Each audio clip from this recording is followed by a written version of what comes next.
एक दिन श्री कृष्ण और अर्जुन बातें करते हुए महल से दूर निकल गए। मार्ग में उन्होंने एक गरीब ब्राह्मण को भिक्षा मांगते हुए देखा। अर्जुन को उस ब्राह्मण पर दया आ गई, अतः उन्होंने उसे सोने के सिक्कों से भरी एक थैली दे दी। ब्राह्मण बहुत प्रसन्न हुआ और वो सिक्के लेकर घर चला दिया।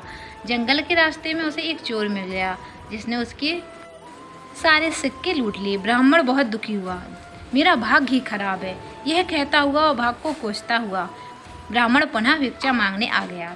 अगले दिन जब अर्जुन और कृष्ण उधर से गुजरे तो उन्होंने फिर से उस ब्राह्मण को भीख मांगते हुए देखा। वो उसके पास पहुँचे तो उन्हें चोरी की बात बता चली। अर्जुन ने फिर से उस पर दया करते हुए उसे एक बड़ा सा हीरा दे दिया। ब्राह्मण घर पहुंचा, उसने हीरा एक पुराने घड़े में रख दिया जिसका प्रयोग नहीं होता था और सोने चला गया। अगले दिन ब्राह्मण के उठने से पहले उसकी पत्नी पानी भरने नदी की ओर चली गई। पानी भरने के लाते समय उसके हाथ से घड़ा फिसल गया और टूट गया।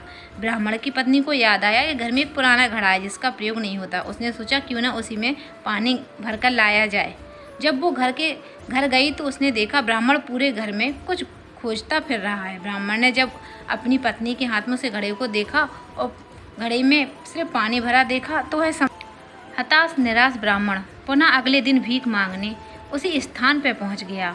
संयोग की बात, अर्जुन और कृष्ण कहीं से लौट रहे थे। उनका ध्यान फिर उसी ब्राह्मण की तरफ गया।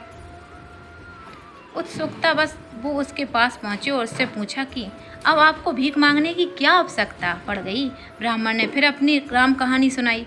उसकी दुर्भाग्यपूर्ण कहानी सुनकर अर्जुन श्री कृष्ण बोले, इस आदमी की किस्मत में सुख समृद्धि लिखी ही नहीं है।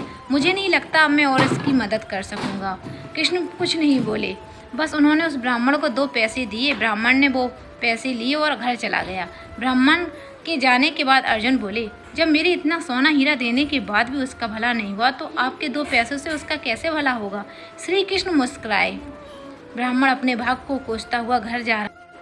रास्ते में उसने एक मछुआरे को देखा जो कि एक ताजी मछली पकड़ कर ले जा रहा था। मछली उसके जाल में तड़फड़ा रही थी और छूटने के लिए प्रयास कर रही थी। ब्राह्मण को उस मछली की स्थिति देखकर दया आ गई। उसने सोचा, इस 2 पैसों से मेरा भला क्या होगा, इस मछली को ही बचा लेता हूँ।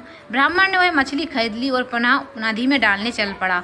नदी में फेंकने से पहले उसने देखा कि मछली के मुंह में कोई बड़ी वस्तु अटकी हुई थी, जिसकी वजह से वह सांस नहीं ले पा रही थी।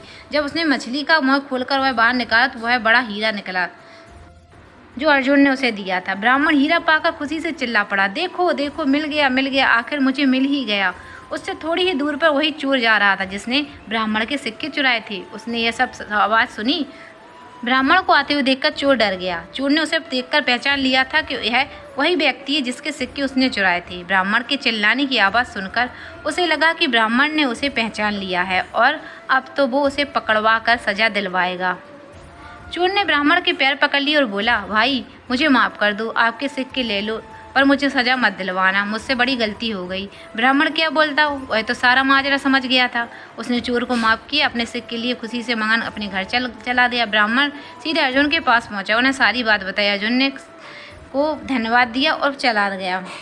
उसके जाने के बाद अर्जुन श्री कृष्ण से बोले, हे प्रभु, यह क्या चमत्कार है, मेरे सिक्के हीरे से उसकी मदद नहीं हो पाई, आपके 2 पैसों से कमाल कर दिया, इसका क्या कारण स्पष्ट करके बोली। श्री कृष्ण बोले, अर्जुन, ये चमत्कार नहीं, सृष्टि का नियम है जिस पर दुनिया काम करती है। जब उसके ढेर सारे सिक्के हीरे थे तो वह सिर्फ अपने बारे में सोचता था, अपनी ज़रूरतों के बारे में सोच रहा था। लेकिन जब उसके पास 2 पैसे थे तो उसने मछली के भले के लिए खर्च की, इसलिए फिर उस ब्राह्मण की ज़रूरतों की जिम्मेदारी मेरी है। हे अर्जुन, सत्य तो यही है, जब तुम किसी दूसरे व्यक्ति के दुख दर्द से द्रवित होते हो या अपने सिवा किसी और की ज़रूरतों की चिंता करते हो, उन लोगों के दुख दूर करने, उनकी ज़रूरतों को पूरा करने का प्रयास करते हो, तो तुम भगवान के कार्य में हाथ बटा रहे होते हो। फिर तुमको अपनी चिंता करने की आवश्यकता नहीं।